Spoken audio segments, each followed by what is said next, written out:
naš pacijent, gospodin Siniša, nam se obratio sa željom da napravi nove fiksne zube koji se ne vade iz usta.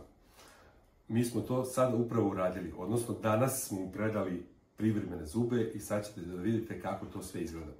On je iz Novog Zelanda, znači pacijent nas je našao iz Novog Zelanda, našao nas je preko interneta.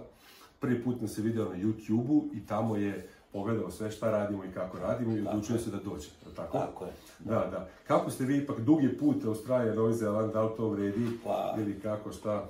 Pa ja mogu reći da kao broj jedan veliki strah kod mene vlada da jedan period sigurno od 15-20 godina nisam išao kod zubara.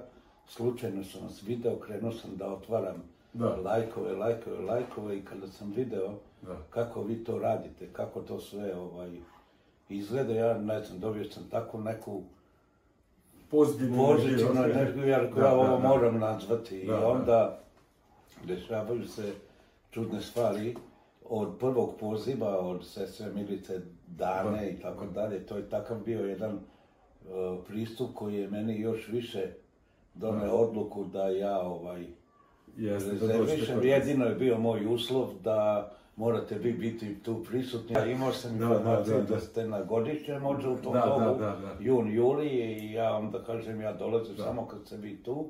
Onda smo se dogovorili početak septembra, put dug, ali za ovakav sad i osmeh, a moram reći od smeštaja, znači apartmana koji je vrhunski, od taksiste najbolje koji me sačekao, znači sve ste organizovali na visoko profesionalnom nivou, a onda se dešava tako jedan pristup kompletnog osoblja. Sad ovo ne bude da ja nešto uveličavam, nego je ovo 100% tačno, a onda se dešava neverovatna stvar. Imali smo intervenciju vađenja svih gornjih zuba u jednom danu, vađenja sutradan svih zuba i donje vilice. I ja ne mogu da verujem, ja možda sam malo osjetio, samo mali uvod, manji od komarca kada je bila anestezija. Sve ostalo, ja nikakav bol, ništa nisam osjetio, sad pre 2 minuta smo stavili. Imali smo sreće. Upravo pre 5 minuta smo stavili sad zube, malo je čudno sad pacijentom. Da, malo ja pričam, ima malo osjećaj nezgodan. Ali za 10 dana bit će to sve. Gledajući u kakvom su mi stanju, pogotovo donja vilica bila i šta sam ja dobio i...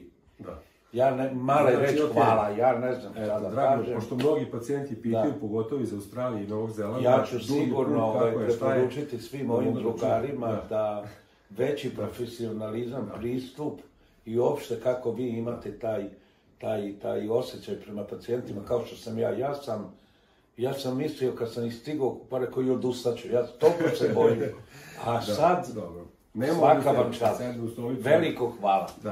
Hvala i vama da ljudi mogu da čuju. Znači, organizujemo i doček na aerodromu ukoliko je potrebno i smeštaj kod nas blizu ordinacije, 3D snimanje zuba i u roku od nekoliko dana kod gospodina Siniše. Sve smo izvadili zube iz gornje i donje vilice, ugradili implantate gore i dole i napravili privremene zube. On će doći sada, kad bude mogao da dođe, minimum 4 meseca, a može i duže ukoliko se bude čovjek organizuje. Vi možete da dođete, neko možda i ne može, ali kaže može i duže. Tako da ne brinite ništa, iako je daleko, sve može lako da se organizuje i da se naprave lepi zubi i čovjek da može da lepo posle da živi. I da ima lep osmeh. I da može lep osmeh i da putuje i da uživa. Tako je. Onda veliki pozdrav od nas iz Novog Sada i vidimo se kod nas. Ćao. Prijatno.